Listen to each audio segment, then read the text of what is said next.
Willow.com presents this recording of Rick and Ruddy, written by Howard R. Garis, narrated by Jacqueline Outshorn.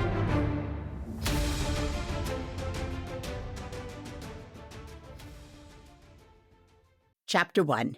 Rick Wants a Dog. Rick Dalton sat on the sandy beach, tossing white stones and bits of shell into the little waves that broke almost at his feet.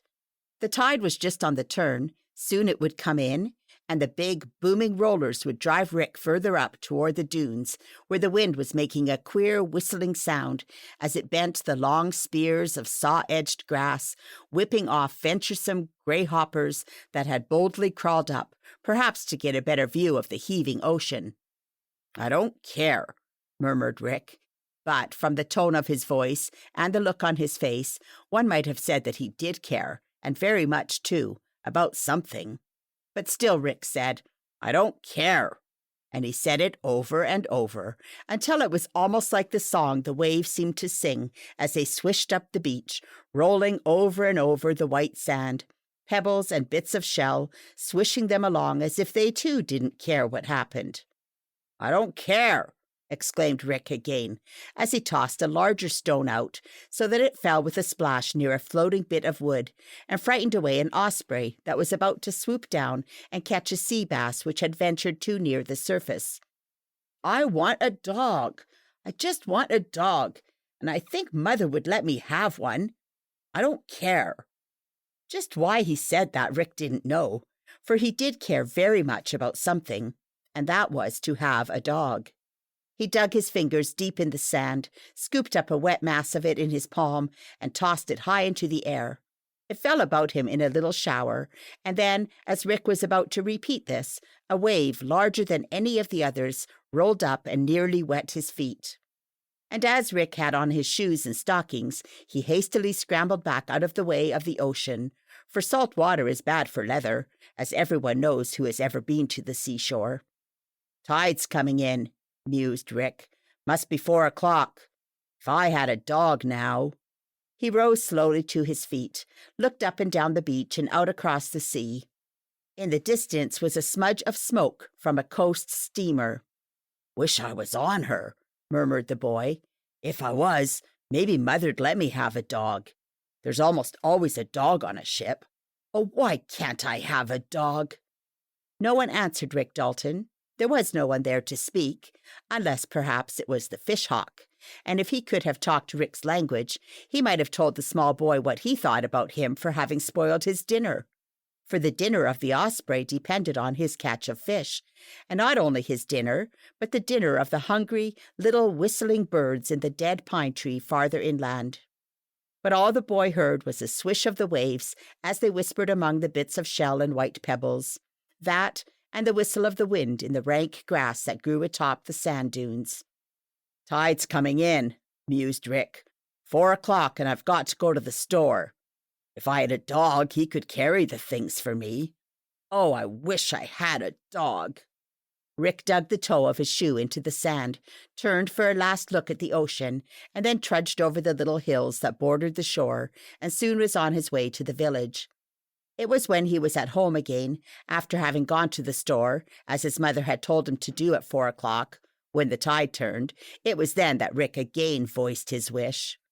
"Why can't I have a dog, Mother?" he asked. "I'm old enough now. Lots of the boys have 'em. Henry Blake, he's got a dog he says I can have. Why can't I have him?" "Doesn't Henry want his dog any more?" asked Mrs. Dalton, as she took the bundle of groceries Rick had brought. "No," was the eager answer, and Rick seemed to seize on the question as a ray of hope. "Oh, can I have his dog?" "No, Richard, dear," answered his mother gently. "I'm sorry to disappoint you, but really, I don't want you to have a dog, just yet." "But when may I have one?" he asked. "Well, perhaps when Maisie gets a little older, so I could trust her around a dog.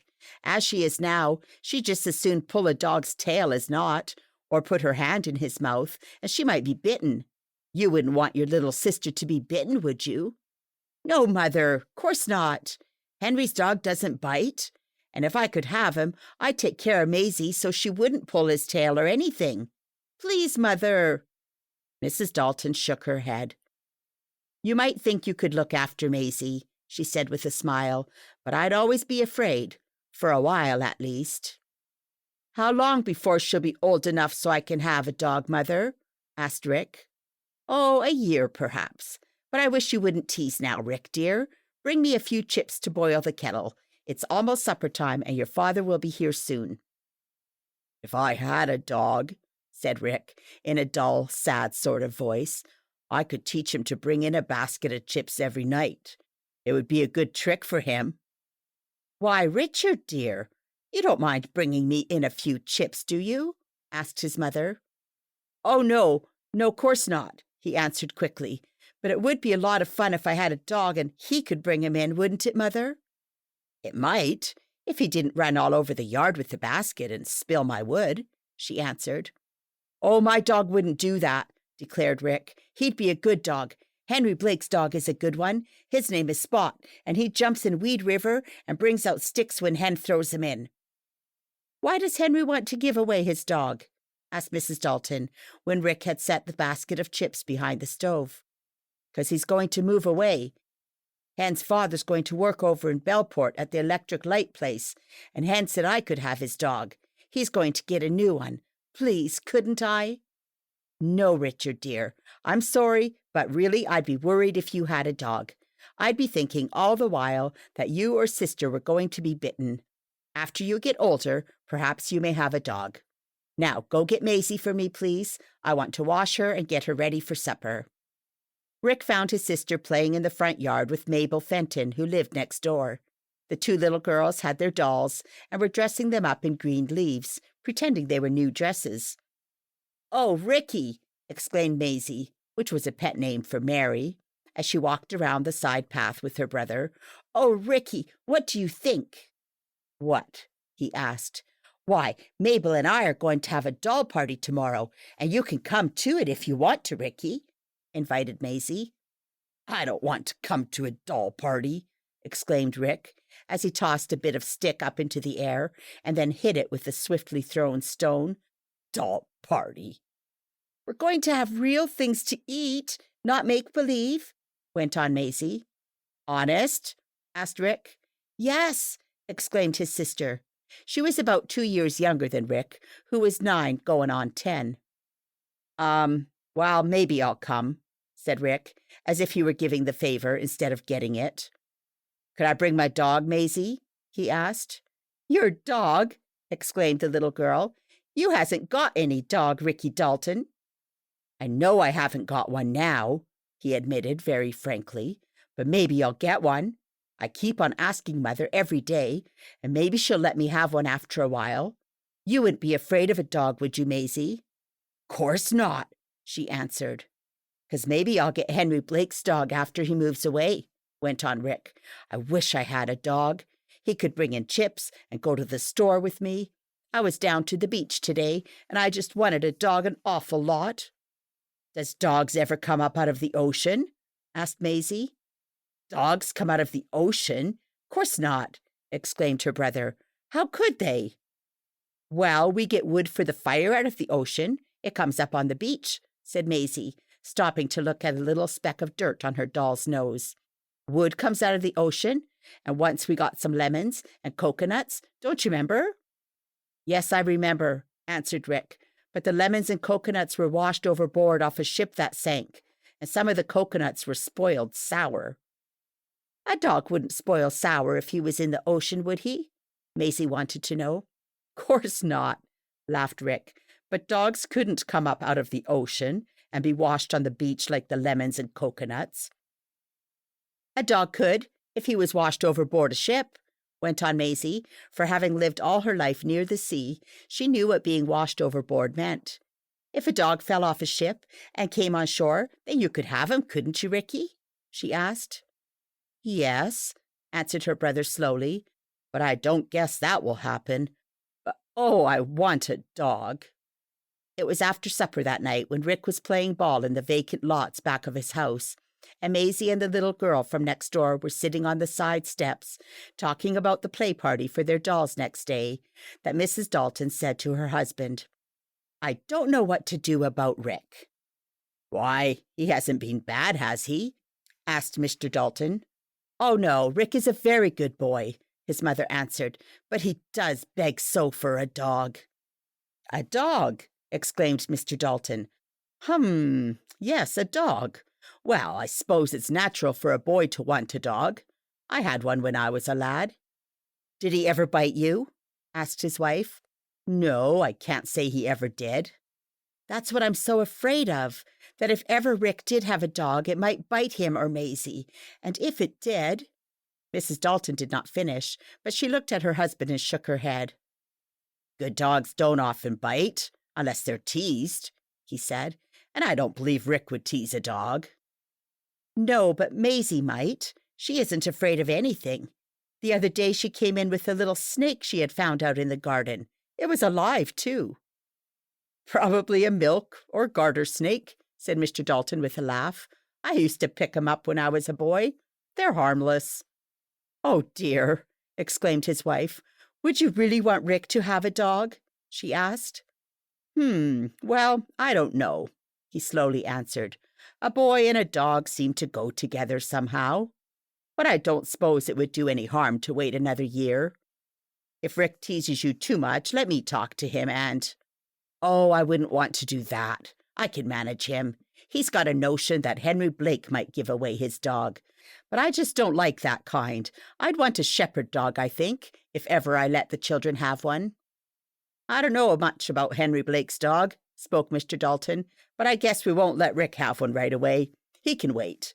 Hello, nearly 9 o'clock, he went on, as he looked at his watch in the faint light of the moon, which now and then shone through the clouds. "I'll call the children in. Rick's finished playing ball long ago. I heard him talking with the boys over in the lots. We're going to have a storm, I guess, by the way the old ocean is booming tonight. Wind's in the northeast, too." "Oh, I don't like northeasters," exclaimed Mrs. Dalton. "The wind gets so terrible." "Yes, a September storm can sometimes tear things up pretty badly," said her husband, as he arose from his seat on the porch.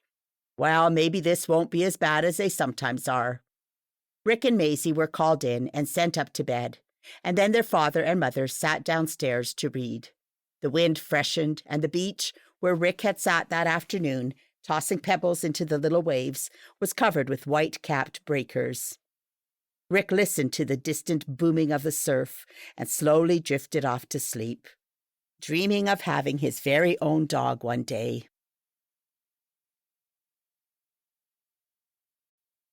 Chapter 2. Ruddy Wants a Home.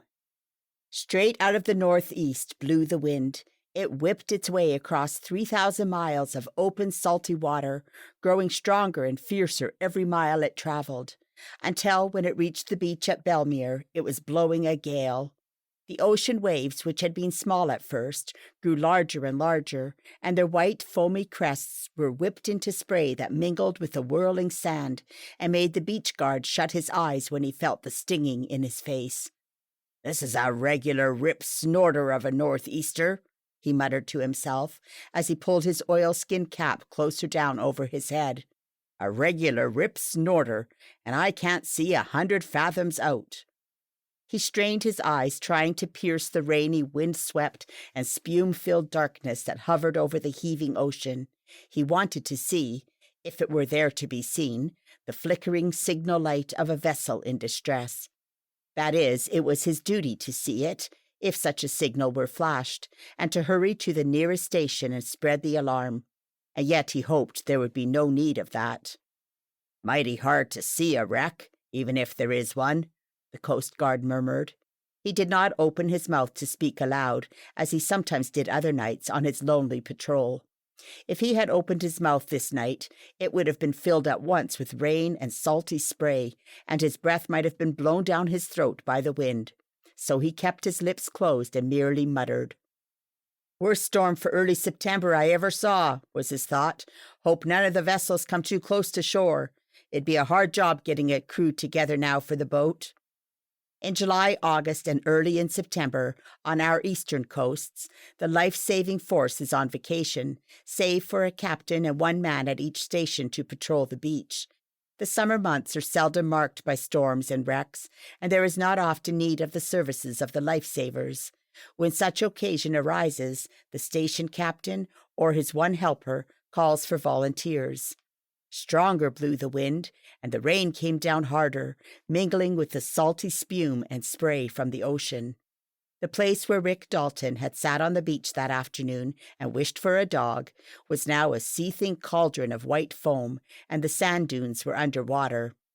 "High tide and a northeaster," mused the Coast Guard. "Shouldn't wonder but what a lot of bulkheads would be torn loose tonight. Bluefish and moss bunkers. That was a fierce one." A stronger force of the gusty wind fairly stopped him in his tracks, and he actually had to lean forward to keep his balance. It was hard walking on the sand.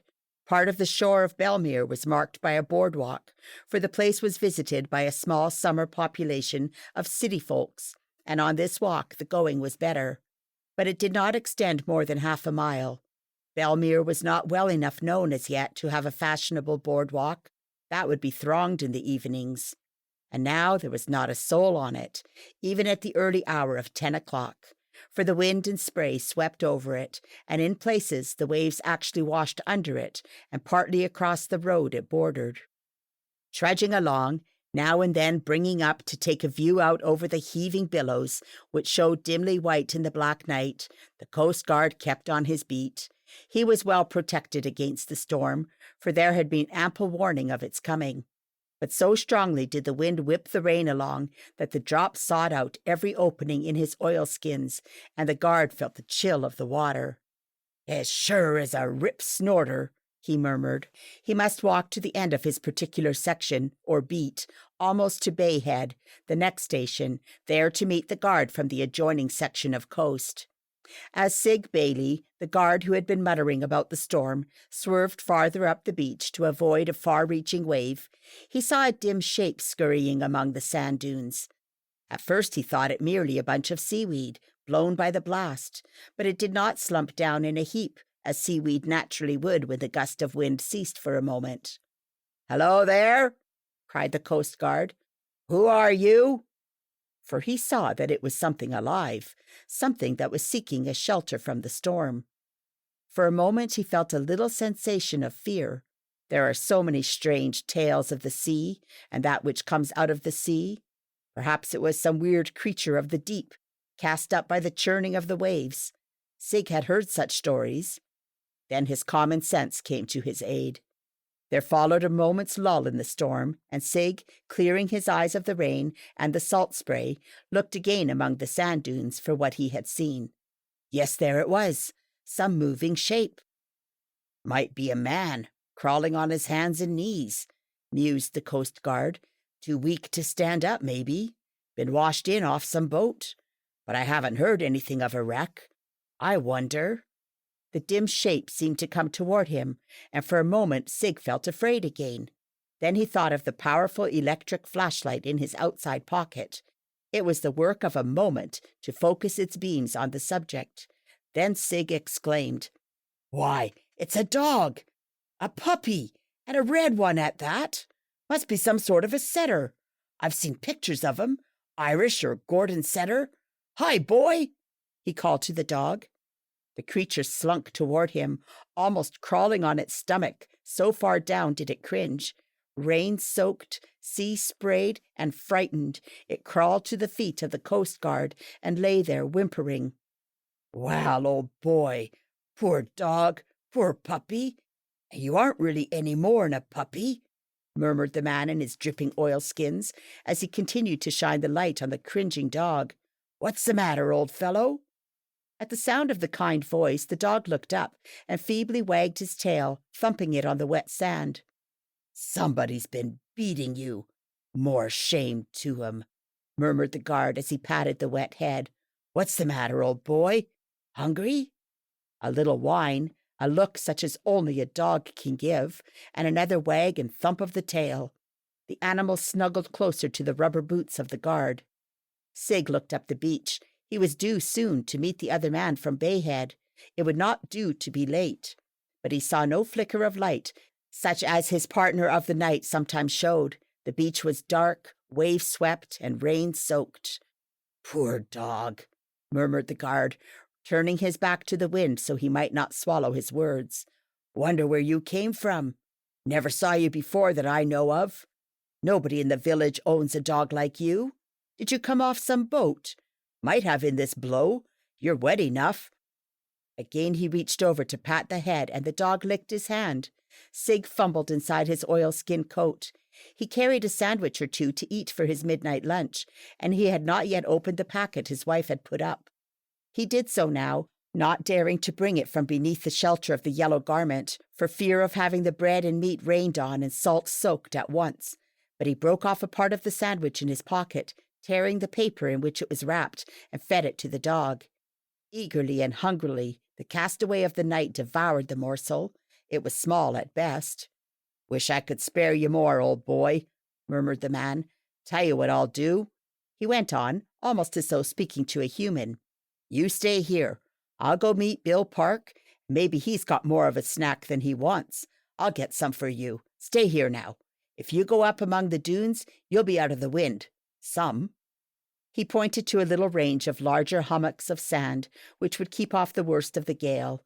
Sig flashed his light toward them and waved it to and fro. The dog whined a little and then slunk off, his tail hanging between his legs. "Salt mackerel!" exclaimed Sig. "I hope he doesn't think I'm driving him away. It's only for your own good, Red Dog," he went on. "I'll be back in a little while with something to eat, if Bill has any.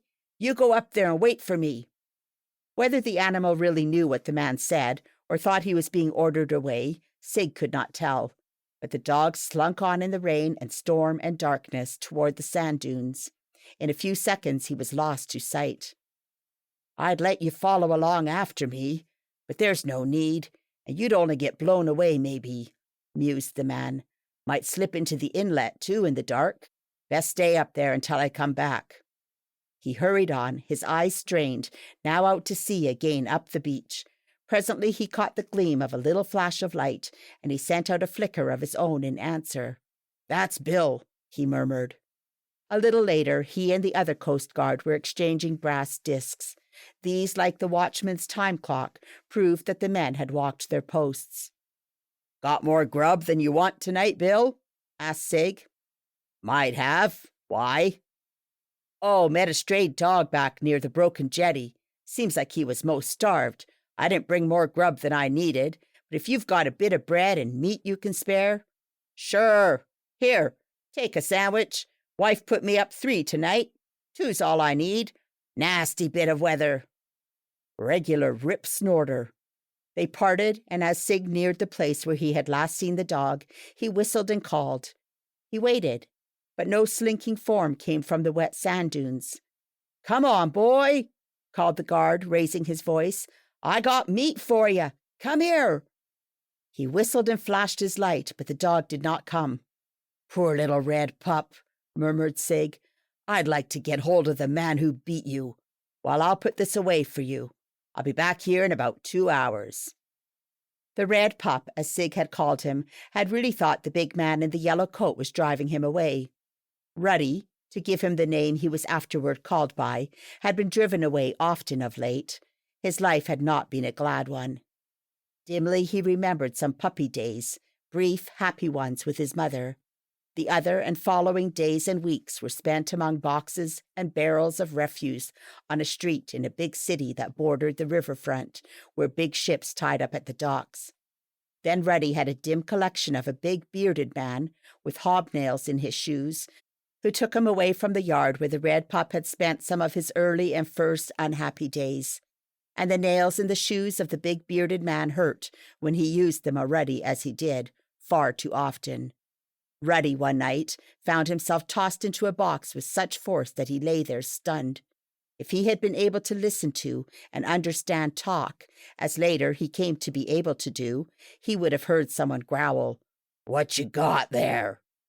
"Oh, a red pup I picked up," was the answer. "The old ship needs a mascot, and I brought this one along. I always wanted a dog."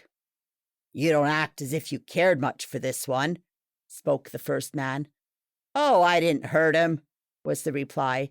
But Ruddy was hurt, and from then on he feared that man. He did not remember much, but there was a confused memory of being on a floor that heaved up and down and slid this way and that, as the floors or decks of boats always do. And then came a great storm wave. Ruddy felt himself washed overboard and into the sea. It was not the first time he had been in water, so he knew how to swim, but he had never tried before to swim in such a smother and swirl of salty waves where the wind seemed to blow away his gasping breath. Still he swam on until he was cast up on the beach and he met the Coast Guard. And even the guard had seemed to drive Ruddy away. Of course poor Ruddy was mistaken, but that was his thought. He slunk up among the sand dunes. That little bit of bread and meat meant much to him, for he was starving. It gave him a little courage. In the storm and darkness he wandered among the dunes, or little sand hills, until presently he found himself down on the beach again, where the wind and rain and salty spume were worse than ever. "Oh, if only I had a home, some warm place into which I could crawl." That would have been Ruddy's thought if he could have spoken. How he did want a home! And how Rick, sleeping in his little white bed, did want a dog.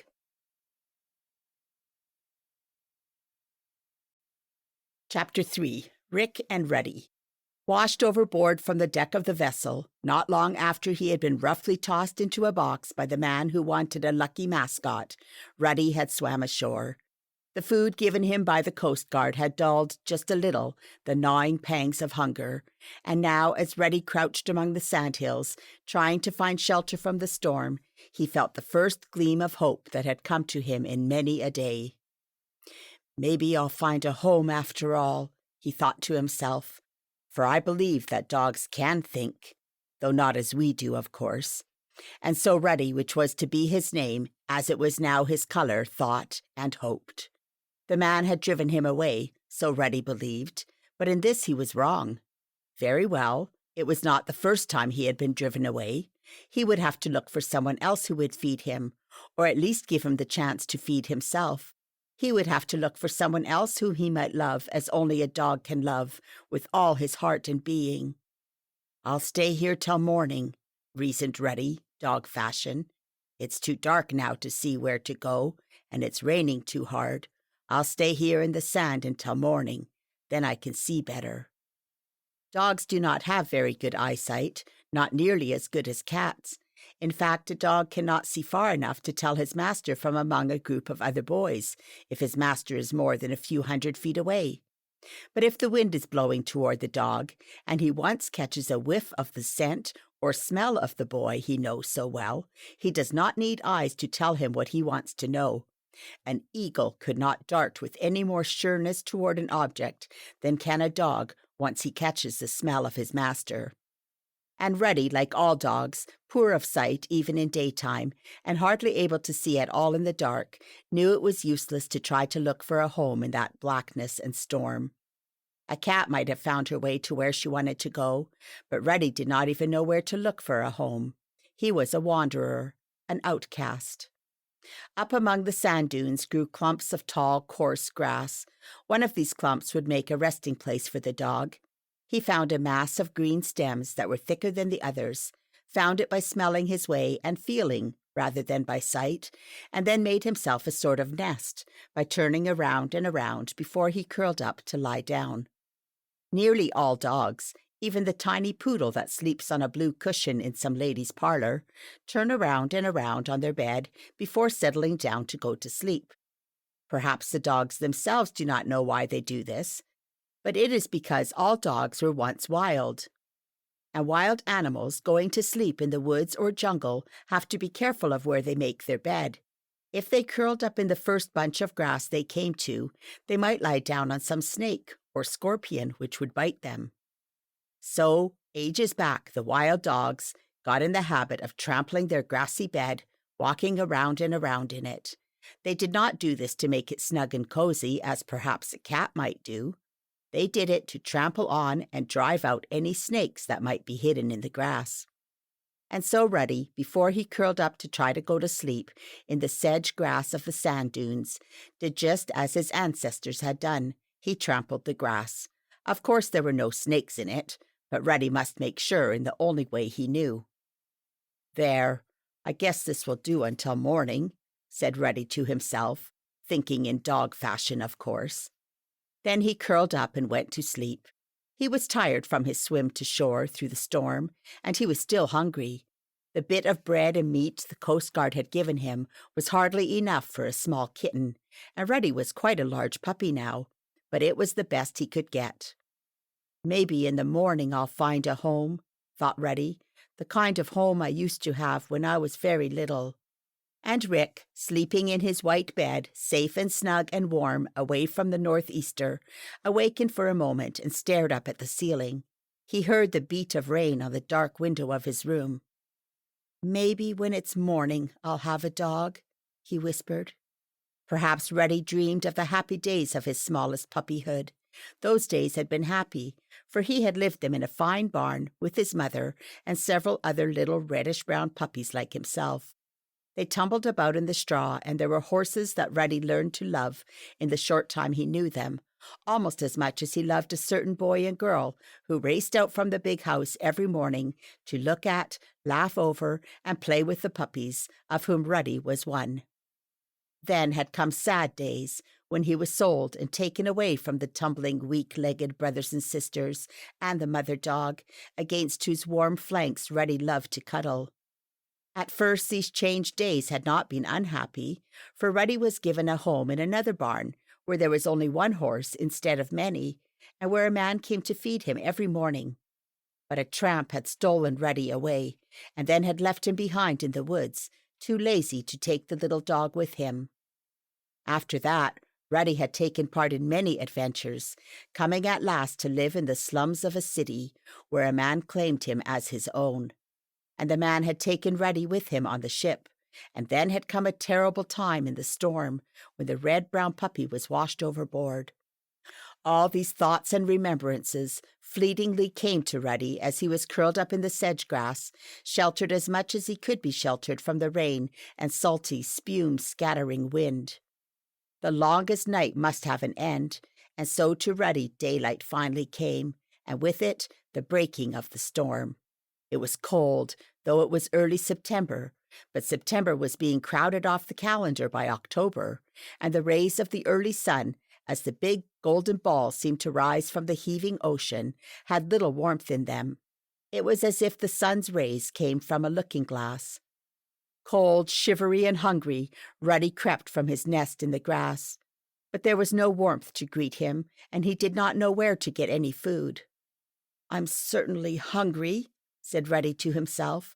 "I wonder where I can get something to eat." Down a little way from the sand dunes stretched the beach, with the surf pounding on it. Here and there a stray fish was cast up, and had Ruddy known it, this might have provided a breakfast for him. But Ruddy was not a cat. He was not specially fond of fish, and he was afraid of the ocean, at any rate for a time. He had nearly been drowned in it, and he did not want to go near the big waves again, at least right away. So he turned from the beach and, heading inland, sniffed the air with head held as high as he could raise it. Ruddy remembered that his mother, among the lessons she had taught him, had told him how much depended on his nose. "You can't tell so much about a thing by looking at it as you can by smelling of it," she had said. That is why Ruddy, as all dogs do, always smelled of anything before he ate it. His eyesight could not be depended on, but his nose could. And now Ruddy was sniffing the air. It was not because he wanted to eat air for his breakfast, but the air and the wind, which is only air in motion, might bring to him the whiff or smell that would tell him where he could find food. Now from the ocean came the smell of the salty sea. Ruddy was sure he had had enough of that. But as he turned his nose inshore, he caught the smell of men and boys and horses, the human smell, so to speak, and he knew that there, if anywhere, he would find something to eat. And so, traveling on rather weak and uncertain legs because he needed food, Ruddy started toward the little village of Belmere, where Rick the boy lived. though of course Ruddy did not yet know that. It was early, for the sun was just rising, and not many persons were up and about. Here a milkman was going his rounds, and soon the baker would follow, for even in the little fishing town few did their own baking, at least of their daily bread, and there were scarcely any cows. Ruddy looked at the rattling milk wagon. He knew what was in the cans and bottles, and he would have loved a drink of milk. But the man on the wagon had not time for small brown puppies, even if he had seen Ruddy, which perhaps he did not. The baker, too, might have tossed him a roll, for there were many in the wooden bin back of the seat, but the baker did not give Ruddy a thought. And so the homeless dog walked slowly on, sniffing here and there, trying to find, in the only way he knew, something to eat. And as luck would have it, Ruddy turned into the yard of the house where Rick lived. There seemed to be no one up, and so, from having been a sort of a tramp dog in at least half of the days he had thus far lived, Ruddy trotted around to the back door. That is where tramps, whether men or dogs, always go, to the back door. Later on they may use the front way. Ruddy knew at back doors there were sometimes boxes, barrels, or cans filled with what might be called food. It was not as nice as he could have wished, but often he had found a perfectly good bone in this way, a bone which was not too hard for his puppy teeth that were fast growing stronger. "I hope I find some meat this morning," thought Ruddy. "There isn't much on a bone. Lots of times it's almost bare, and I'm terribly hungry." He saw some cans at the back door. From one came the delicious smell of meat, and with a joyful yelp, Ruddy began nosing about it. The cover was on the can, but Ruddy knew how to shove this off. That is, if it were not on too tightly. But this one was tight. Push as he did with his paws and nose, Ruddy could not uncover the can to get at the meat, the smell of which came through a crack in the top. And then, being only a little dog, a poor, cold, hungry puppy, Ruddy raised his head and howled. It was just as if some small boy or girl had cried. Sadly and mournfully Ruddy howled, because he could not shove the cover off the garbage pail and get at what was within. And then, with the first echo of the hungry dog's cry dying away, the kitchen door opened, and there stood Rick. At first the boy could scarcely believe that what he saw was real. A small, reddish-brown dog at his doorstep. And then, as Ruddy stopped howling, wagged his tail and crawled to Rick's feet, the boy's eyes sparkled in delight. He leaned down, put his arms around Ruddy's neck, hugging him close as only a boy can hug a dog, and Rick shouted, "He's come! He's here! I got him!" "What's that? Who's there? What have you got?" asked Rick's mother. "I've got a dog!" cried Rick in ringing tones. "He came in the night! Oh, my very own dog! You're my dog!" And then Ruddy, looking up into the eyes of Rick, knew that he had found what he wanted all his short life, someone to whom he could really belong. Mrs. Dalton came to the door. She looked at Rick hugging the reddish-brown puppy, and a troubled look came over her face. "Where did you get him?" she asked. "He was right here, on the steps, waiting for me," answered Rick. "You know you can't keep him, right, Richard?" "Why not?" And there was alarm in Rick's tone and glance as he stopped patting the brown head and looking into the brown eyes of Ruddy. "Why can't I keep my dog?" "Because he isn't yours," answered his mother. "But he came to me in the night. Maybe he came up out of the sea like Maisie said. Anyhow, he was here waiting for me. Course he's my dog." And the boy put his arms about Ruddy's neck. "No, Rick, dear," answered his mother. "This may be a nice dog, and you may like him very much, but he must belong to someone else." "Then couldn't I keep him till someone comes for him?" asked the boy. "He likes me. Look how he stays with me." "Yes, a puppy will stay with anyone," said Mrs. Dalton. "But I don't want you to have a dog, Rick. I'm afraid of them." "Not this one. Not Ruddy," exclaimed Rick, giving the dog the name as it seemed best to fit him. Why, he'd just love Maisie. He wouldn't bite her, and he can't scratch like a cat. Please, Mother, let me keep this dog. He's mine. He came to me in the night. He was waiting for me when I came down." Mrs. Dalton found it hard to refuse. She loved animals herself, and her only fear of a dog was on account of little Maisie. "Well, you may keep him until after breakfast anyhow," she said. "I expect he's hungry. Give him some milk, and then get washed up for your own meal." "Couldn't he have some meat, too?" asked Rick. "I'll see if I can find him a few scraps. Too much meat isn't good for little dogs. Milk is better. But this isn't such a puppy as I thought at first. I'll see what I can find for him." And what a meal that was to half-starved Ruddy. Never had scraps of meat, bits of bread and potato and milk tasted so good. He paused now and then in his eager bolting of the food to look up at Rick and his mother. Ruddy divided his glances of affection between them, for he did not know to whom he owed most.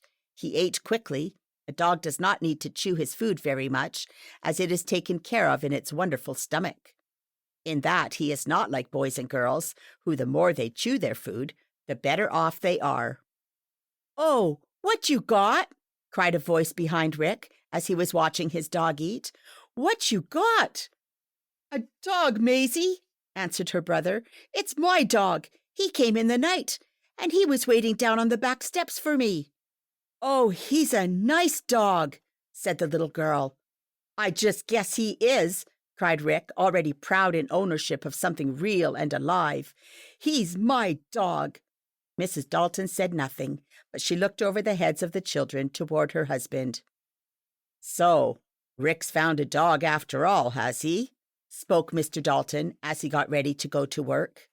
"Well, well, he isn't such a bad dog either." "No, he seems right nice," spoke Mrs. Dalton, "but he must belong to someone." "He belongs to me," declared Rick. "I don't need Henry Blake's dog now. I got one of my own." The kitchen door was open. The sun was shining warmer now on the back steps, and Ruddy wanted to lie down in that patch of yellow light and bask in the glow after his meal. Rick followed his new pet outside. Sig Bailey, the Coast Guard, was just coming off duty and going past the house on his way to home and breakfast. He looked in the yard and saw Rick patting Ruddy. "Hello there," called Sig. "Where'd you get my dog, Rick?" "Your dog?" cried the boy, and his heart seemed to stop beating for a second. Is this your dog?"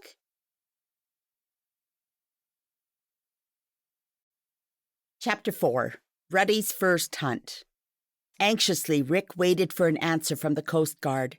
Ruddy, who was standing beside the boy, cocked up his ears and sniffed the air that was blowing from the man toward that sensitive animal nose. Once Ruddy, or any dog for that matter, had smelled a person he never forgot. Years afterward, Ruddy would remember that person's smell and know whether he was a friend or enemy. And Ruddy knew he had smelled this man before. With the remembrance was both pleasure and something of pain. The pleasure was in the joyous memory of the bit of bread and meat the Coast Guard had given the dog. The pain came when Ruddy recalled how he was driven away, or at least he thought he was. But we know that the Coast Guard was only telling the puppy to shelter himself from the storm. And then, in that wonderful manner dogs have of really knowing that men's ways are not their ways, and that sometimes a man makes a dog do something for the animal's good that the creature would rather not do, somehow, in this manner, Ruddy knew that the Coast Guard was to be numbered among his new friends. Back and forth wagged the expressive tail, and with a joyful bark Ruddy bounded toward the man who had been out in the storm all night on the lonely beach. Ruddy was beginning a new life, and the guard and the boy were the first two important things in it. Is he really your dog?" asked Rick again slowly. "Well, don't you see how he comes to me?" asked Sig with a laugh as he patted the brown head. "I found him last night. Washed off some wreck, I reckon. I gave him a bit of my snack, and then I got more from Bill Park. Told the pup to wait up among the dunes for me, where the wind didn't blow so hard, but he must have run along, for I didn't see him after that." He came right here to me," spoke Rick. I wanted a dog a long while. I wanted him and he came. But if he's your dog, Mr. Bailey." "Oh, no, he isn't my dog. That is special," exclaimed the Coast Guard. He really had no idea of claiming Ruddy, but was only teasing Rick. And when he saw how badly the boy felt, Sig had not the heart to keep up the little fun he was having. "I don't want him," the Coast Guard went on. "Course he's a nice pup, but my wife's got a cat, and they might not get along good together. As I say, I saw him on the beach in the storm last night. Must have been washed off some craft and he swam ashore. Keep him for me." "Oh, thanks, thanks," cried Rick. "Oh, he's my dog after all. He's mine. Did you hear, Mother?" he exclaimed. "He's a dog from the ocean, just like Maisie said, and he's mine." Again, Rick threw his arms about the wiggling brown puppy, whose tail was wagging so joyously. Ruddy knew when he was loved, and he began to have great hopes for the future. Surely a happier day was dawning for him. "Did you really find the dog on the beach?" asked Mr. Dalton as he came out to go to work. "Yes, he's a regular sea dog," laughed the guard. "Poor pup. He doesn't look as if he'd had a very good time. Seems sort of thin." "Yes, he does need filling out," agreed Mr. Dalton, with a glance at Ruddy's ribs that plainly showed through the thin sides. "Well, we'll keep him for a day or so anyhow." "Can't I keep him always, Dad?" asked Rick. "I don't know. Better settle that with your mother," was the answer. "I don't mind having a dog, especially such a nice one as this seems to be. But my wife's sort of afraid about Maisie and a dog," he added to the Coast Guard. "A good dog doesn't bite. That is, bite children," declared Mr. Bailey. "It's funny how even a dog that's surly and snappy to strangers will let a baby pull his tail and ears and never so much as growl. If you like dogs, I'd let Rick keep this one. You won't have any trouble about him biting Maisie." And the little girl herself, coming out just then, seemed to have no fear of her brother's new pet, for she put her arms around the neck of Ruddy, and he nestled his head close against her. "My, what a lot of friends I'm making all of a sudden," said Ruddy to himself, in a way all dogs have of thinking. "Where are you going to keep your pet when you go to school?" asked Mr. Dalton of his son. "We haven't a good place for a dog." "He can sleep in the box where I used to keep my rabbits," Rick answered. "I'll make it into a kennel for him." "Yes, that might answer," agreed Mr. Dalton. "I'll help you fix it up when I come home tonight. If we're going to keep a dog, we must keep him right. Give him a warm, clean kennel to start with. And be sure he has plenty of water, Rick. Dogs need more water than lots of other animals. Give him fresh water 3 or 4 times a day." "I guess he got plenty of salt water swimming in through the waves last night," spoke the Coast Guard as he walked on toward his home. "A little bit of fresh would be a change for him." Ruddy was thirsty, and he quickly lapped up the water that Rick brought to him in a clean basin. And how glad Ruddy was that the water was clean. All animals, even pigs, love to be clean and to have clean food, just as much as we do. "Are you going to let Rick keep this dog?" asked Mrs. Dalton as she came out in the yard and watched Ruddy following Rick and Maisie about in the grass. "Well, we might try it," said her husband slowly. "He appears like a nice clean puppy, and a boy and dog seem to go together somehow." "But Maisie," began the mother. "I guess she likes him as much as Rick does. Let him stay a while. If he makes trouble, of course we'll have to get rid of him," he added in a low voice.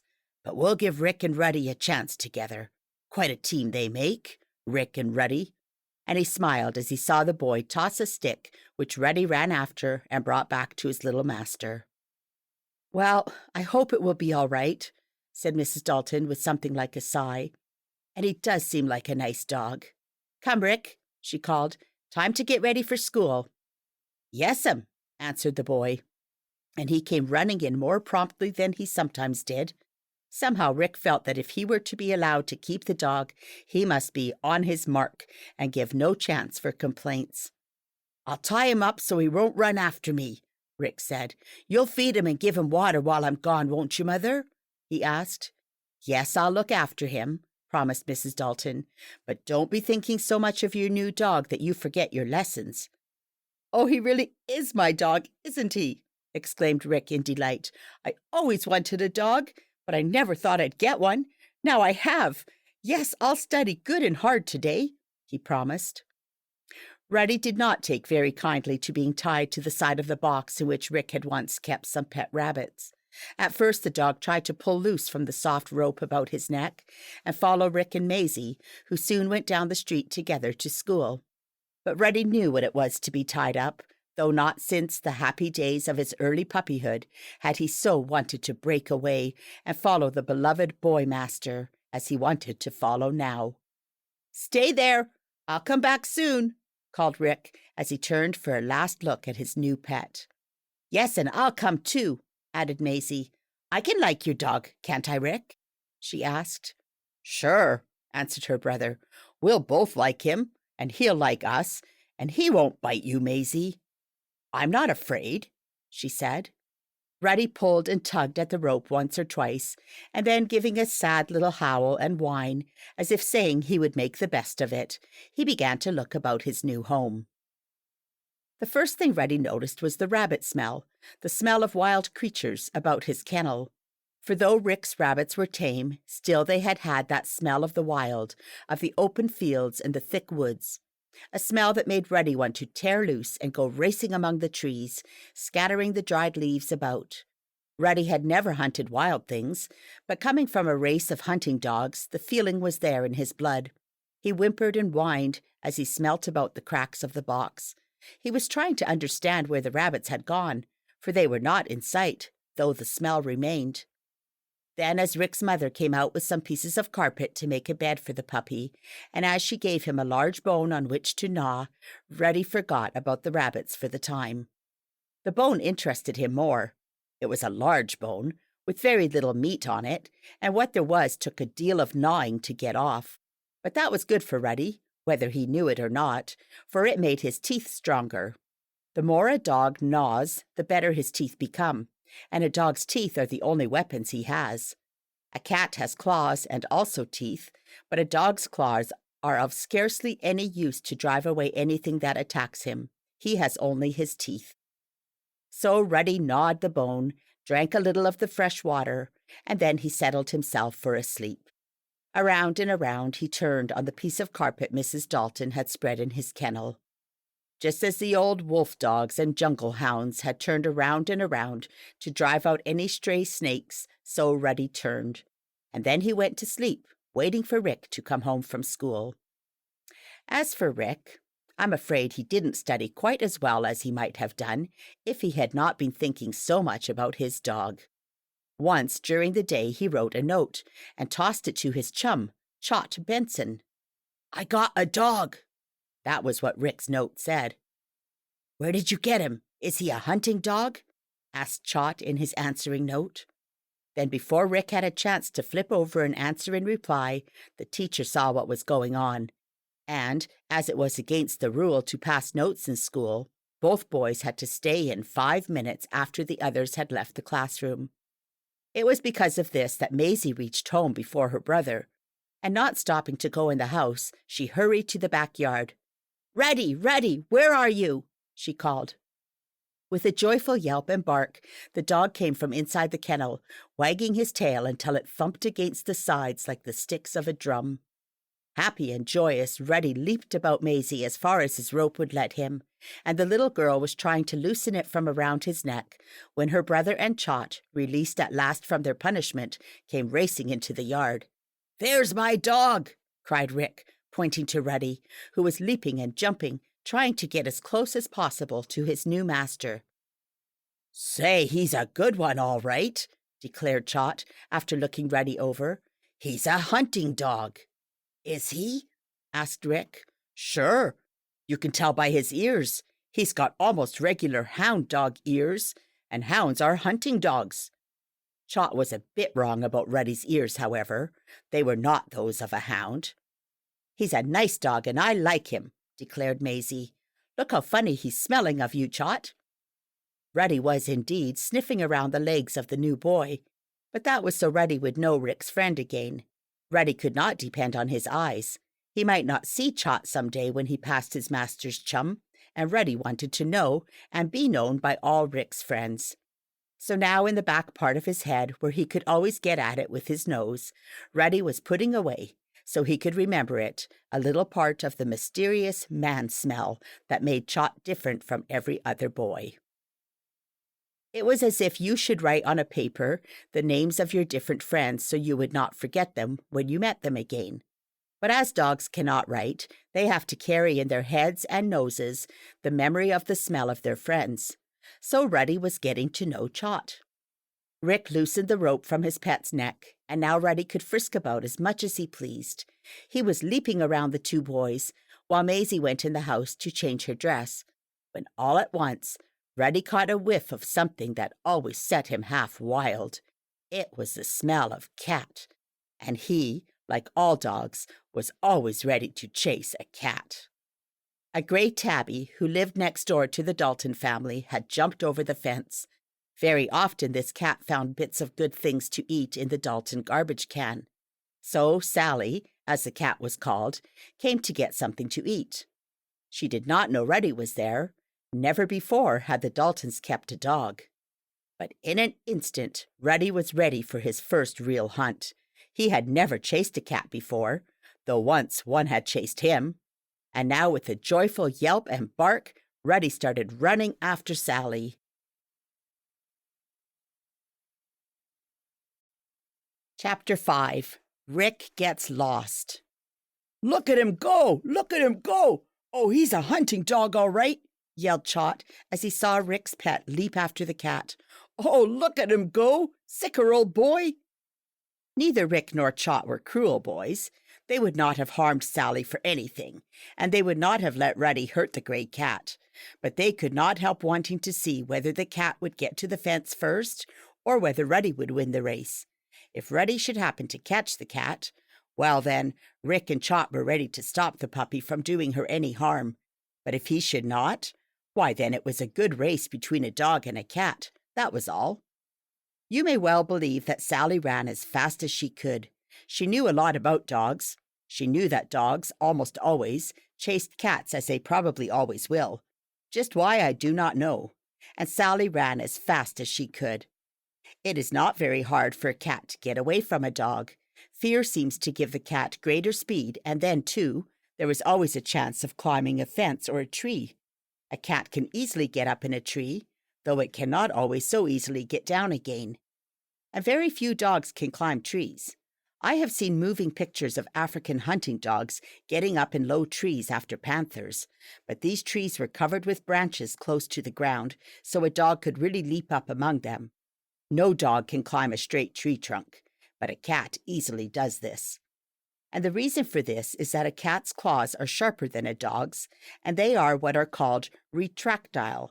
That is, they can be pushed out and drawn in again. If you have ever taken a cat's paw and gently pressed it, you have seen her claws come out from the little sheaths or pockets of skin in which they are kept under her fur. Sometimes you can press them out, and sometimes, especially after the cat awakens after a nap, you may see her stick out her claws herself and pull them in again. Because of this, and because her claws are sharp, a cat can really climb a tree, just as the telephone lineman climbs a pole by sticking his sharp iron spurs in it. The cat sticks her claws in the soft bark of a tree. If a dog's claws were sharp, he might climb a tree, but they are not. A dog's claws always stick out. He cannot put them out when he pleases and pull them back again, as a cat can.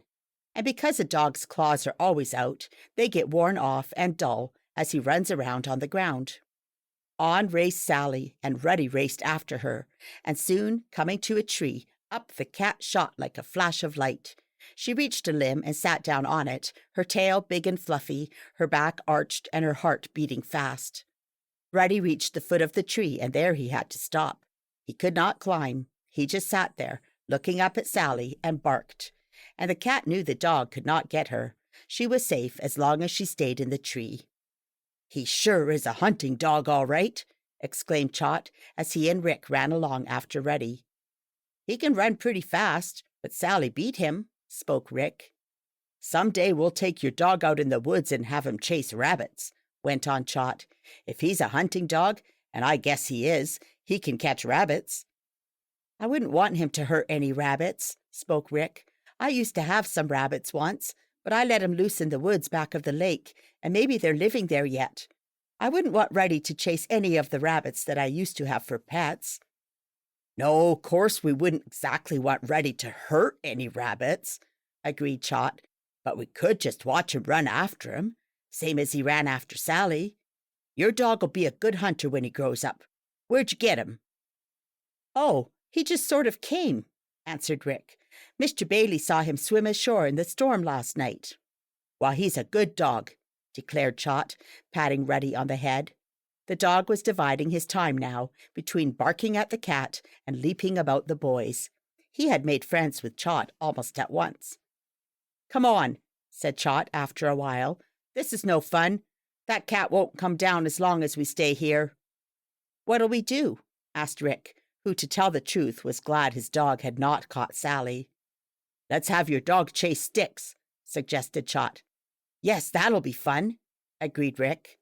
The boys raced off across the yard, with the reddish-brown setter leaping and barking after them. Ruddy was the kind of a dog known as a setter, that is, a sort of bird or hunting dog. Rick found a stick, held it up so Ruddy could see it, and then threw it as far as he could off in the grass. "Hey, fetch it back, Ruddy!" called the boy. Ruddy's legs seemed to work on springs as he raced across the yard. It took him only a moment to discover the stick. He located it by smelling, for he could not see it in the deep grass. The stick had a bark smell of its own, but it also had the smell of Rick's hands, the boy smell that Ruddy had soon come to know so well. Once Ruddy had this smell of his young master well fixed in his wonderful dog's nose, Ruddy never forgot it. And anything that Rick touched, even the sticks and stones that he threw, had for Ruddy that wonderful individual smell by which he could tell his master even without seeing him. And so, throwing sticks for Ruddy to run after and bring back to them, Rick, Ruddy, and Trot had fun together. Not far from Rick's house ran a little stream called Weed River. It really was almost too small for a river, but that is what it was called. There were so many weeds in it at certain times of the year that it had been given this name. And because of the weeds, ducks liked to swim in the river, for ducks eat weeds, and also snails and other small creatures that live on or among the grasses underwater. Weed River ran into Silver Lake, on which there were swans which were like big white geese. And farther off, back of Silver Lake, was a patch of woods. It was in these woods that Rick had let his pet rabbits run away when he grew tired of keeping them. "We'll throw sticks in the water and Ruddy will bring him back to us," proposed Rick. "Yes," agreed Trot, "and maybe someday we can build a raft and go sailing down the river and into the lake, and we can take your dog with us and make believe we're looking for a new land, like it tells about in our school history books." "I guess there aren't any new lands," said Rick. "They all have been discovered." "Well, we can make believe to find some, and anyhow it will be fun with your dog," went on Trot. "Come on." Ruddy was as ready as anyone to have fun, and now he ran along after the boys, leaping and barking. He had forgotten all about Sally, the gray cat. "I can chase her some other time," he said to himself. "That is, if I want to. Maybe I'll be friends with her and not chase her, but I guess all dogs have to chase cats." There was one cat, though, at the place where Ruddy first lived, that neither his father nor his mother had chased. She was quite an old cat, and she would lie down and go to sleep in one of the horse stalls near the dog's kennel. She was a very old cat, and maybe that's why my mother or father didn't chase her, thought Ruddy. They used to chase other cats, I remember, so I guess I'd better chase Sally if I get a chance. Until she gets a little older, or until I get to know her better. But I won't hurt her. But as I said, Ruddy was having too much fun now with Rick and Trot to think of cats. The boys gathered up some sticks and, going down to the edge of the river, tossed the bits of wood into the water. "Go get him!" cried Rick to Ruddy. Just as though he had always known man or boy talk, Ruddy jumped into the stream and swam out. It was not easy, as the weeds were so thick, but he managed to do it, and he brought the sticks back to shore. "Good boy!" cried Rick, patting his pet on the head. "He's a fast swimmer," said Trot. "Oh, look, he got me all wet." For Ruddy, like all dogs when they come from a swim, had given himself a hard shake. And as he happened to be near Trot when he did this, Ruddy scattered water from his shaggy coat all over the boy. "Well, I don't care. I got on my old clothes," Trot said. "Now let him bring back my club, Rick." It was Trot's turn to toss a piece of wood into the water, and Ruddy brought that back as quickly as he had brought one back for his master. Down the river, walking along the bank, the boys hurried towards Silver Lake, and as it happened, there were a number of ducks feeding at the place where the two bodies of water came together. The ducks belonged to a man who lived nearby. "Bow wow!" barked Ruddy as soon as he saw the ducks. "Bow wow!" Somehow, away back in his head, was a desire to chase these ducks. Other dogs in Ruddy's family had always raced thus after birds, for he was a setter or dog that is often used in hunting. And though Ruddy had never gone hunting, feeling too young up to now, he knew just how to do it. Chasing the cat had been one kind of a hunt, and now there were a lot of birds that looked just as if they needed chasing. That would be another hunt. And so into the water sprang Ruddy, and straight for the tame ducks he rushed, splashing his way along. "Say, he sure is a smart hunter dog," cried Trot. "Yes, but if he chases these tame ducks, my mother won't let me keep him," said Rick. "Come on back here, Ruddy. Come back," he called to his dog. "Leave the ducks alone." But Ruddy was too excited over the chase to mind just then. With joyous, eager barks, he splashed into the water, and the ducks, though tame, did just what any wild ducks would have done. They scattered with many loud quackings, some even flying, they were so frightened, though a tame duck cannot easily use its wings much. But some of these ducks flew up and out of the way. "Come back here! Come back!" yelled Rick. And then, more because the ducks were out of his reach than because he heard his master calling, Ruddy came back. Up he came, all wet, his mouth open and his tongue hanging out, and he was panting hard. That is how a dog cools off, or perspires, by opening his mouth and letting his tongue hang out. And that is why, if a dog is muzzled too tightly, it is bad for him. He cannot cool off when he is hot. Shaking the water from his sides and legs, Ruddy jumped up around Rick and Trot, and he barked just as if he were saying, "There, see what I did? Didn't I scare those birds fine? Did you see me make 'em fly?" "You leave those ducks alone," said Rick to his dog. "Those are tame ducks, not wild ones for you to hunt. Leave 'em alone." He spoke rather sharply to Ruddy and shook his finger at the dog. That is the best way to tell a dog that he has done wrong. Whipping does little good, and it is cruel because a dog cannot understand what he is beaten for. But a dog knows the tones of his master's voice better than anything else, and when the master speaks as if he were angry, the dog knows and remembers. "Well, well," thought Ruddy as Rick scolded him. "Here I thought I was doing him a favor by chasing those birds, and he doesn't like it. I can tell by the way he talks that he doesn't like it. I wonder why.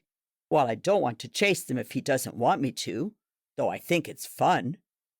So with another bark or two, Ruddy gave up racing after the ducks, which, with ruffled feathers and after many frightened quacks, settled down on the water again. Rick and Ruddy and Trot had lots of fun that afternoon, the boys throwing sticks in the water and the dog bringing them back. Ruddy thought he had never before met two such nice boys as his master and the latter's chum, and never were there such nice places as Belmere, Weed River, and Silver Lake. At last it was time for Rick and Trot to go back home. It was nearly the hour for supper. Ruddy knew that as well as the boys did, for the puppy was getting hungry too. "I'll be over after supper," called Trot to Rick as they parted at the gate. "We'll have some more fun with your dog." Ruddy was tied up in his kennel again. He did not like that very much, but Rick's mother said if the dog were going to be kept, he must be made to know his place, especially at mealtime. "I'll feed him in the same spot at the same hours each day, and he will learn to know when it is time for him to have his breakfast, dinner, or supper," said Mrs. Dalton. "Regular habits are as good for a dog as they are for a boy, I should think." So though Ruddy did not like it, he was tied up until after Rick and Maisie had eaten their supper. Then Ruddy had his meal, and very good it tasted. "Now for some more fun," cried Rick, as Trot came over and the two boys and the dog played in the yard until it was dark and time for bed. So it was that Ruddy found a new home, and one he liked very much. The next day Mr. Dalton made the old rabbit house over into a fine kennel for Ruddy, and Rick got a collar and chain for his dog, so Ruddy could be tied up when it was needful. Ruddy did not like being tied up, but there were times when it was best for him to be kept from running wherever he liked. Sig Bailey, the Coast Guard, came over several times to see Ruddy, and the dog knew him every time. They were good friends. "I said that was a fine dog, as soon ever as I saw him come ashore on the beach in that storm," said the guard. "And he is a fine dog, isn't he, Rick?" "He surely is," declared the boy. "I hope nobody ever comes along and says he's theirs." "Oh, I don't believe anybody will ever come," spoke Mr. Bailey. "I guess he's your dog to keep now, Rick." And Rick certainly hoped so. It was about 2 weeks after he had become the owner of Ruddy that Rick went one day wandering in the woods on the other side of Silver Lake. It was Saturday, when there was no school, and Trot had told Rick he would meet him in the patch of forest. The boys were going to pretend they were hunters, with sticks for guns and Ruddy for their hunting dog. Ruddy was real, of course, but the guns were make-believe. Rick had been several times to the woods, but he had never gone very far into their somewhat dark depths. Today, when he had not met Trot soon after getting among the trees, Rick walked on, and the first thing he knew, he could see nothing around him but the thick trunks and tangled bushes. All the houses were out of sight, and he could not even find the road or path by which he had come in. "Trot! Trot! Where are you?" cried Rick. "Where are you?" But the boy he had expected to meet in the woods was not there. Later, Rick learned that his chum had been sent on an errand by his mother, and so did not get to the woods at all that day. "I guess I better go back home," said Rick to himself, as he saw how late it was getting. "It'll soon be night. Come on, Ruddy." The dog, who was nosing among the leaves under a fallen log, sprang away at his master's voice and trotted along behind Rick. "We're going home," Rick said. "Bow wow," answered Ruddy, which was as much as to say, "That suits me." But somehow or other, as Rick walked along, he did not seem to be getting any nearer home. The woods had a strange look, and as he glanced about, a great fear came to him. "Ruddy," said Rick, with a catch in his voice, "I'm lost."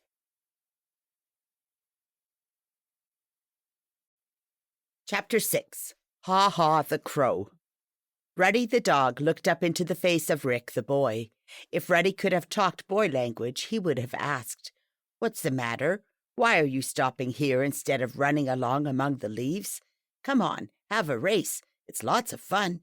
Throw a stick and I'll go after it." That was what Rick and Ruddy had been doing before Rick began to notice how late it was, or to think about how far he was from home, and to realize that he had not met his friend Trot. Trot, whose real name was Charlie, was a little older than Rick and knew his way better in the woods near Weed River and Silver Lake than did Rick. "Ruddy, I guess we're lost," said Rick again. "Bow wow," barked Ruddy. That was all he said that Rick could hear, and in a way the boy understood what that talk meant. It was as if Ruddy had remarked, "All right, I'm not afraid as long as I'm with you." For though often dogs may become frightened because of some danger, they hardly ever show any sign of fear when they are with their master, be he a boy or man. It was as if the dog felt its master knew everything and could get him or any other dog out of trouble. And besides barking, Ruddy was talking in a language Rick could not even hear, much less understand, though later on he grew to know what his dog meant when he stood with head turned on the side, one ear cocked a little forward, and such a sharp look on his face. After he had barked once, to say in dog talk, "All right," Ruddy had gone on saying in his silent animal way, "Don't worry, little master. I've been lost lots of times, and I always found myself. Leave it to me. I'll get you home all right." But Rick did not know this, and for a time Ruddy did not really think that Rick was worried or frightened. The dog had had such fun in the woods playing with the boy that he wanted to keep it up. Ruddy wanted to rustle through the dried leaves. He liked to hear the rattling sound they made. He wanted to chase more sticks, but Rick did not throw any. "Ruddy, which way is home?" asked Rick as he stood in the woods and looked about him. "Where do we live?" Ruddy could not quite get this thought. He looked at Rick, and he saw that his master was now beginning to be troubled. Dogs know when a person is in trouble more often than you think, and they can sympathize or be sorry for their master and others. But Ruddy was only a puppy, and his thinking out of things was not as clear as it became afterward. Just now he reasoned perhaps his master wanted to have some fun in a new way. "Well, if he does," thought Ruddy to himself, "there are lots of games I haven't played with him yet. He doesn't care for chasing cats, so I'll find something else to chase. There are birds in these woods. I'll chase some of them." Giving a few short barks and scrabbling about in the leaves, Ruddy leaped up and down in front of Rick. This was an invitation to come and play tag. Ruddy knew how to give that invitation, and he had often done it.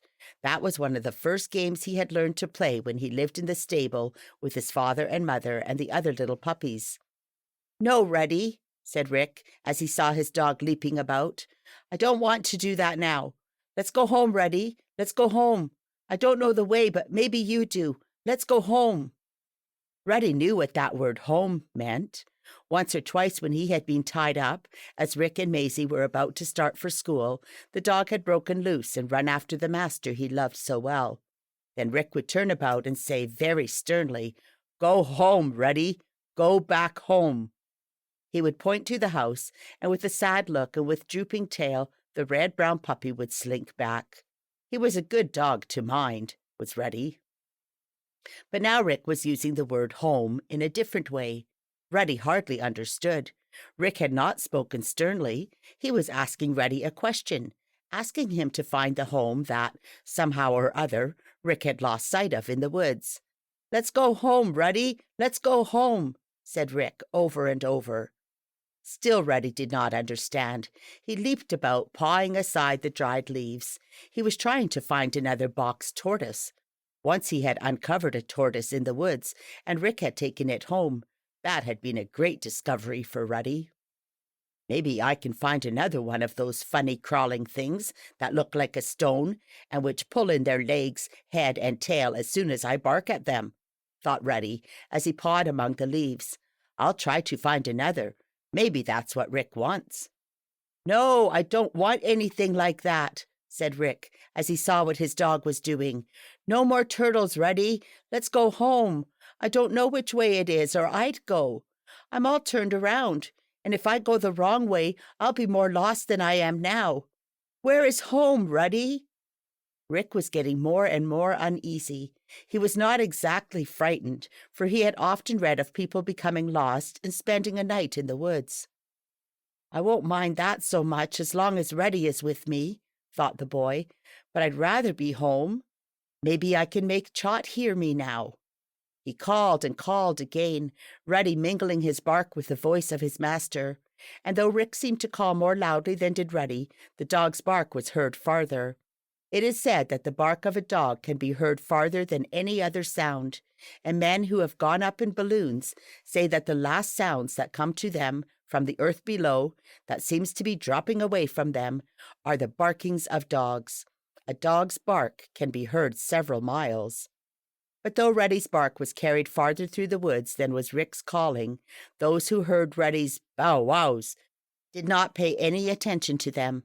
A dog barks so often and so much that few persons give any heed to it. All barks are alike to them, though there are really several different kinds, and each one means something different in dog language. "It's no use," said Rick, after he had called aloud and shouted several times.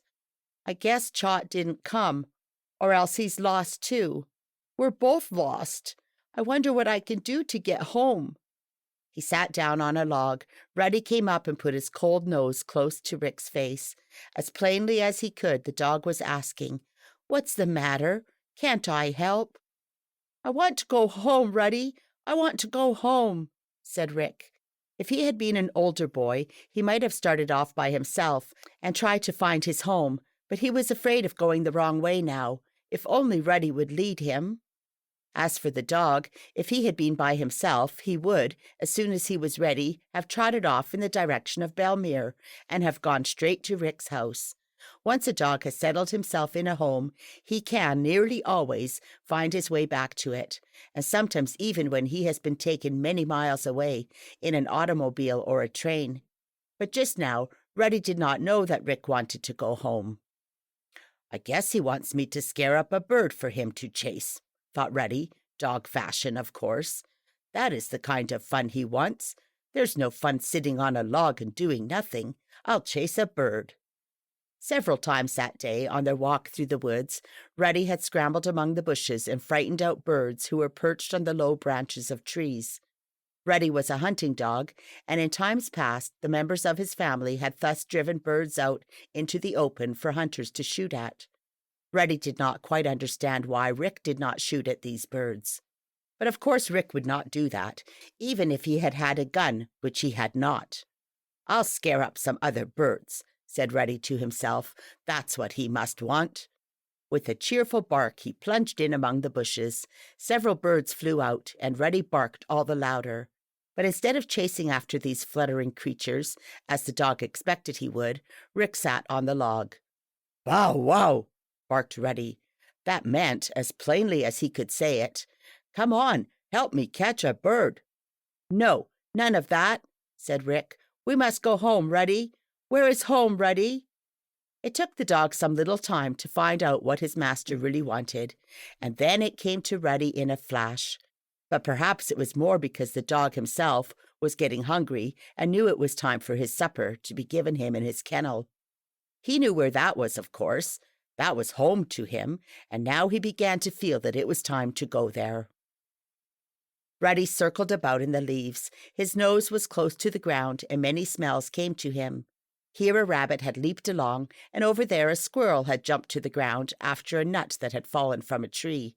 Ruddy knew these smells very well indeed, and another time he would have followed them along until he had come to where the rabbit was in his burrow, or the squirrel was perched high in some hollow tree.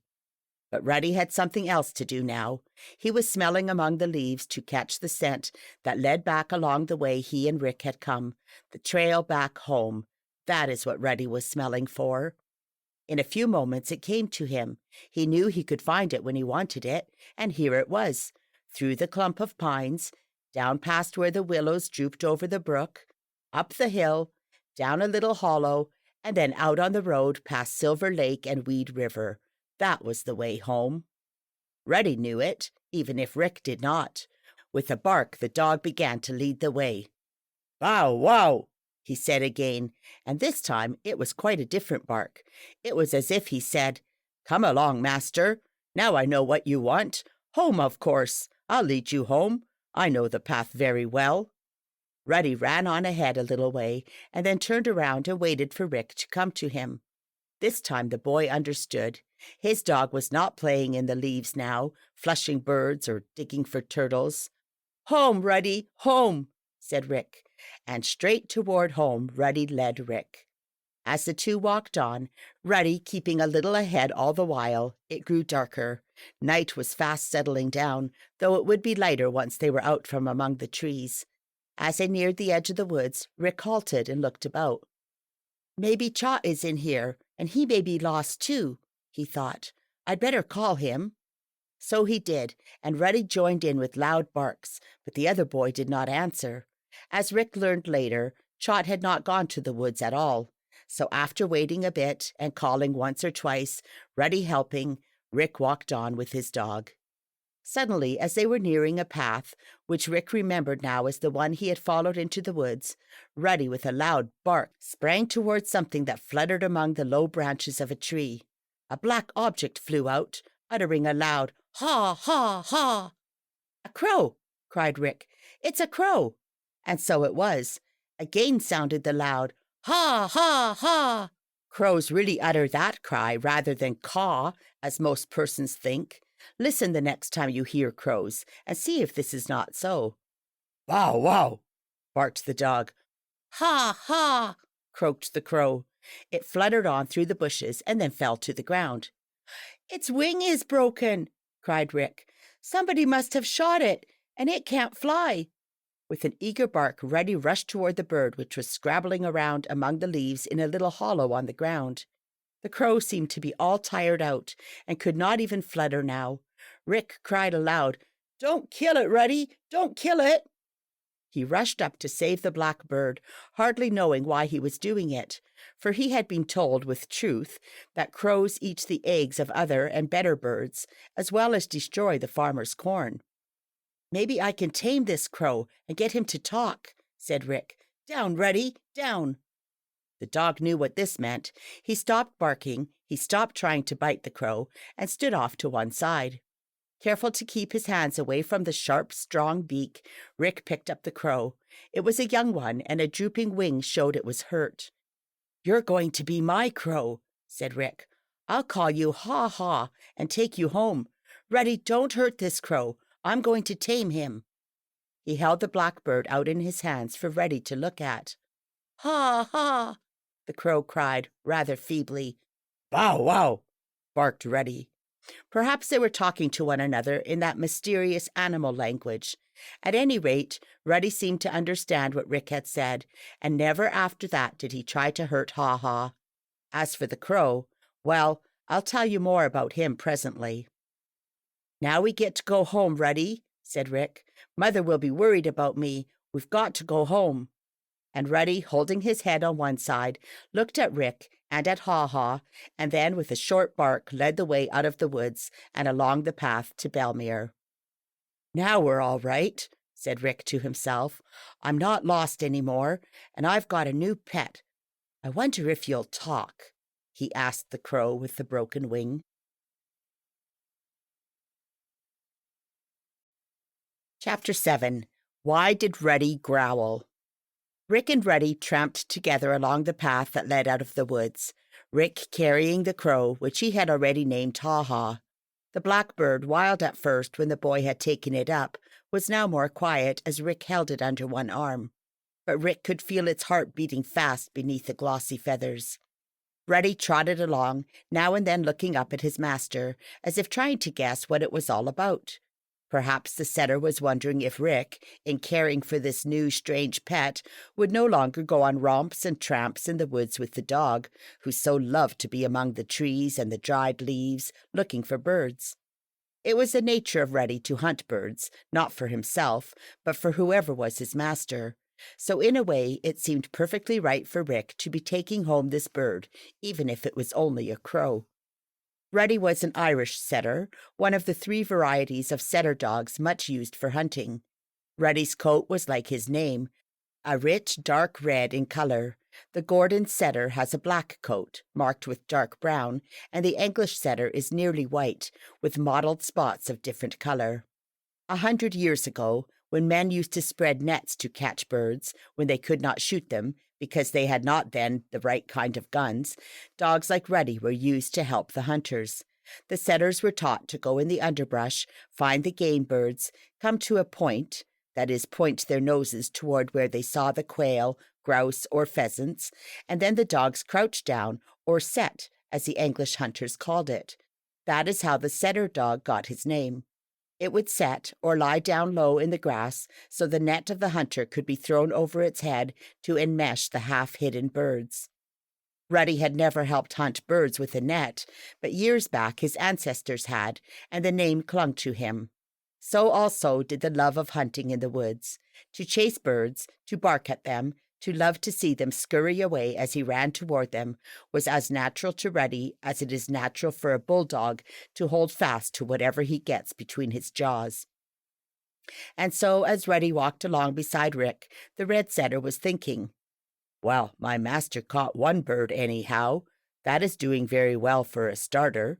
Maybe tomorrow we will go to the woods again, and I'll find more birds for him to catch." For really, if it had not been that Ruddy frightened the crow into fluttering off the branch where it had taken refuge after being shot, Rick might never have found it. "Dear me, where have you been?" cried Rick's mother as he came marching into the yard, carrying the crow and followed by Ruddy. "I was off in the woods," answered the boy, "and I was lost, but Ruddy showed me the way home." Lost? Oh, Rick, you mustn't go to the woods alone and get lost. I wasn't alone, he answered. Ruddy was with me. I can't get lost with him. He always will know the way back, I guess. But I didn't see Trot. No, he came after you had gone to say he couldn't meet you in the woods, said Mrs. Dalton. I thought you would come right back when you didn't find him. You stayed so long that I was getting afraid. I was just going to send your father after you.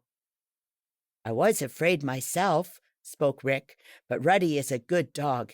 He didn't know what I meant first, when I told him to go home, after I couldn't tell where the path was. But after a while, he knew what I said, and he led me straight home. What you got? Asked Maisie, seeing the black feathered creature in her brother's hands. It's a crow. Ruddy found it, and I picked it up before he could bite it. Its wing is broken, but maybe we can fix it. I'm going to teach it to talk. Crows don't talk, only parrots, said Maisie. Yes, they do. Don't crows talk? Asked Rick of his father, who came out in the yard just then. Yes, I have heard them say a few words, and also whistle, said Mr. Dalton. Not all of them talk as well as do parrots, but you can understand some of the things crows say. You have to slit their tongues to make him talk, went on Rick. Trot Benson told me so. He doesn't know I got this crow, but I'll tell him after supper. Maybe he knows how to cut their tongues. No, you mustn't cut the crow's tongue, said Mr. Dalton. It's a cruel superstition to say that slitting a crow's tongue makes it talk. Not all crows can say words, but those that do will say them just as well with a whole tongue as with one cut down the middle. Leave your crow's tongue alone, Rick, if you are going to keep him. Oh, I'm going to keep him, declared the boy. I'm going to have him for a pet, same as I have Ruddy. But I'm glad I don't have to slit his tongue.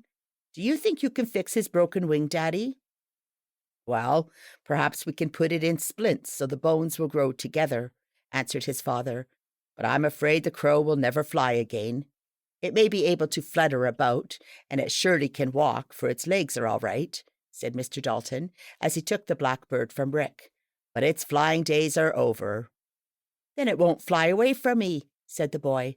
I'll make a nest for it in the woodshed, and then I'll teach it to talk. That may take you a long time, said his father, and this may be the sort of crow that never says any words. But you can try. And now it's time for supper, exclaimed Rick's mother. It has been waiting long enough, and it's almost dark. Ruddy wants his supper too, said his master. Tie him up, and I'll feed him after I feed you, promised Mrs. Dalton with a laugh. Though not very fond of dogs, she was beginning to love Rick's pet that had come to him out of the ocean, and Ruddy knew how to appreciate the kindness of his master's mother in giving him clean food and water and choice bones to gnaw when he had nothing else to do. The crow was put in a box filled with soft, dried grass. A tin can of water was hung on the side so Haw-Haw could reach it without knocking it over, and then he was left to himself in the woodshed. Ruddy was tied in his kennel, and he stretched out with his muzzle between his forepaws, thinking over what had happened that day. It had been one filled with delight and adventures, and Ruddy was wishing, with all his warm dog's heart, for another day like it. To Rick, the great adventure had been getting lost, but this, to Ruddy, was nothing. The dog had not been lost at all. He knew his way back home all the while.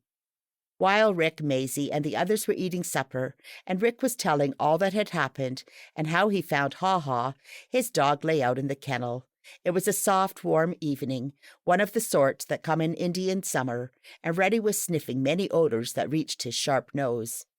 Suddenly, he smelled cat. Quickly his head was raised. Yes, there was a cat who had leaped up on the back fence. It was Sally from next door. For a moment Ruddy had a wild notion of springing up and chasing after Sally as he had done that first day he came to live with Rick. Then, as the dog felt the collar about his neck, and as the chain by which he was fastened to the kennel gave a rattle, he knew that it would have been of no use to get up. The chain would stop him after he had gone a few feet.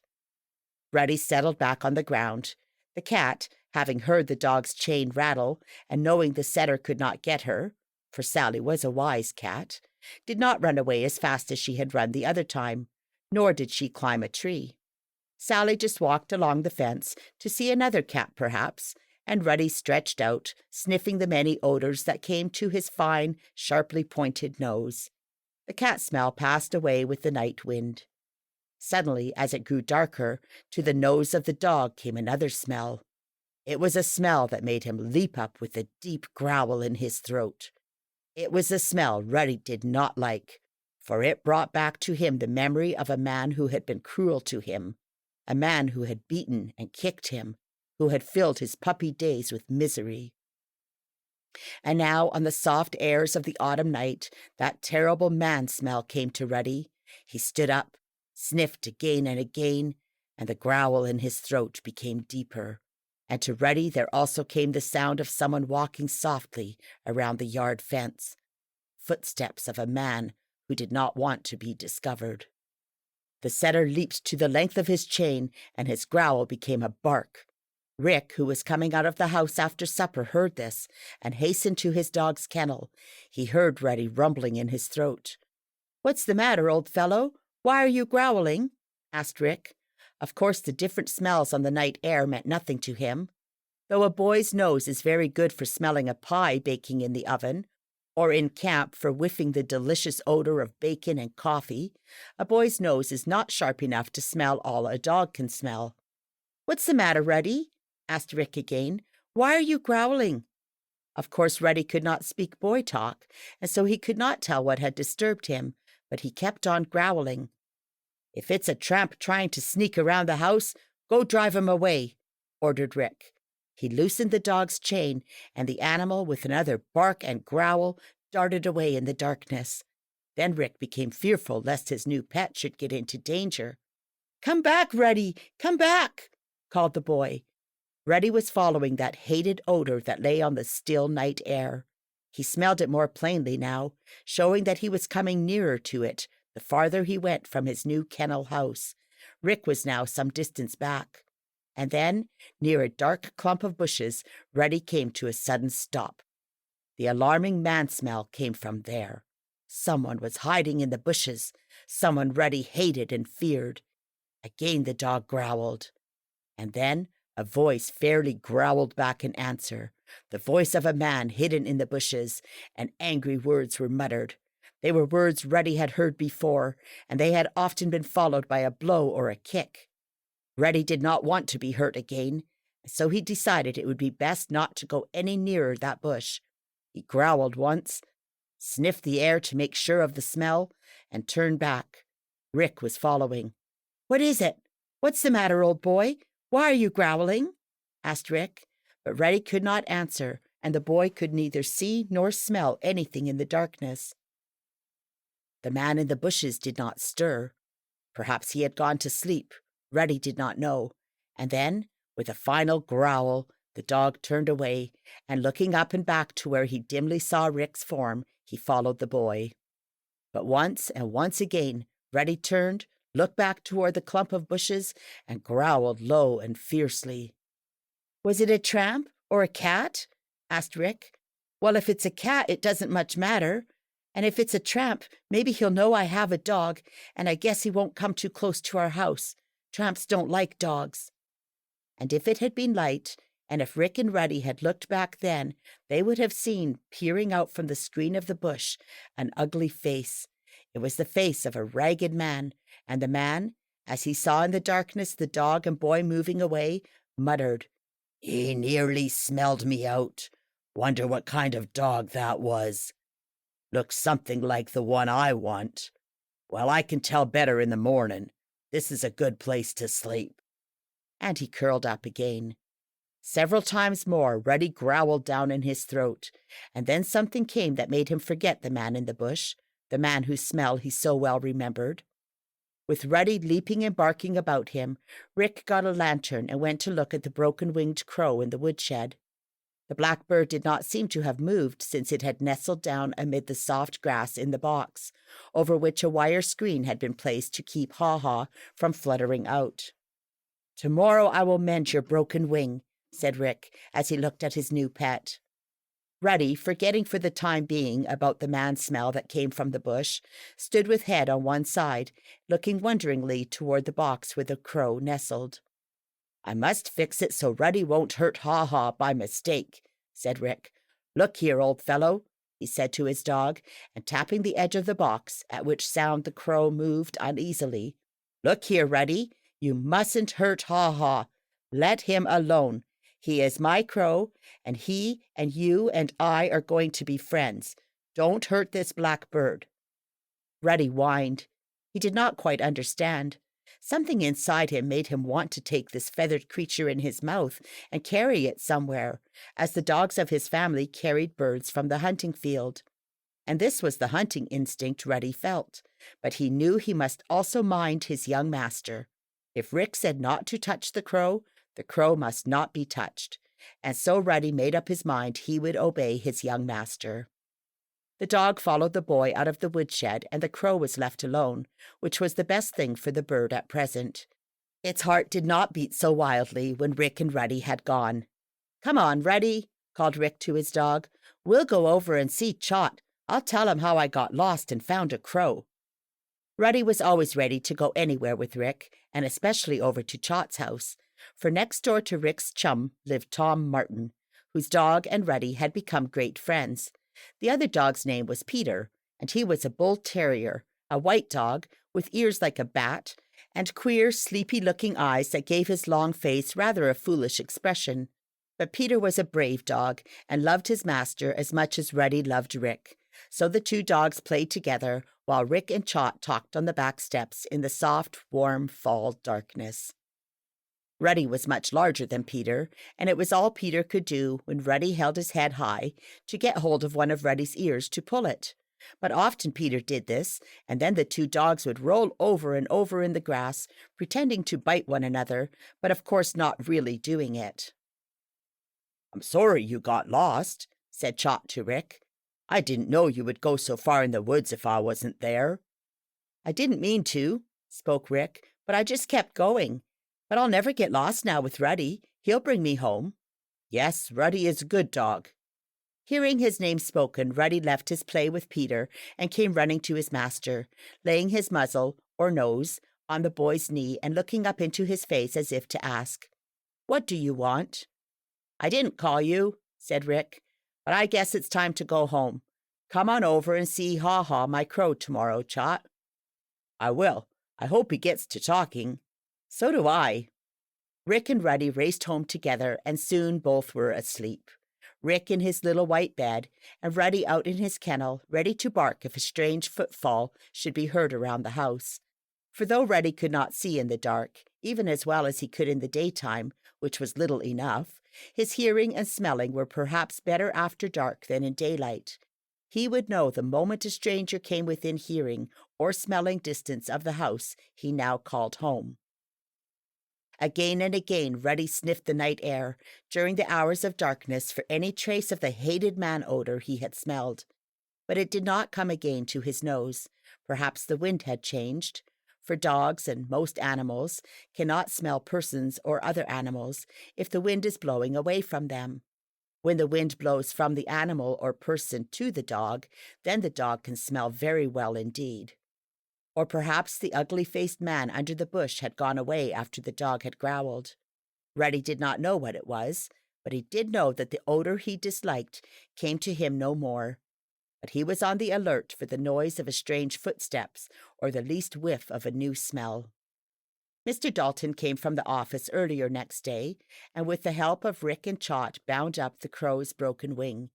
It was wound about with soft strips of cloth close to the glossy black feathers of the bird's body. "There," said Rick's father, "I think the wing will mend, even if Haw-Haw cannot use it to fly again. Now we'll give him something to eat and fresh water and leave him alone. He's frightened half to death, for he doesn't know yet that we are trying to be kind to him." Some scraps of meat were given Haw-Haw, and he seemed to like them. He nestled down in his box, and there he had to stay for many days, until his broken wing healed, as it did after a while, though not so he could fly with it. He could only flutter lamely about the yard. Meanwhile, Rick and Ruddy had many good times. When he did not have to go to school, the boy went on long walks with his dog, sometimes down to the beach, and again back in the woods or along the river or lake. On Silver Lake were a number of swans. They had been bought by the town of Belmere to make the place attractive for summer visitors, and in winter the birds were put in shelters. But now they were still in the open, swimming about the lake and sometimes in the river, from which they ate the weeds. Ruddy did not understand these swans. To him they were a sort of goose. But a swan is much larger than a goose, and it has powerful wings.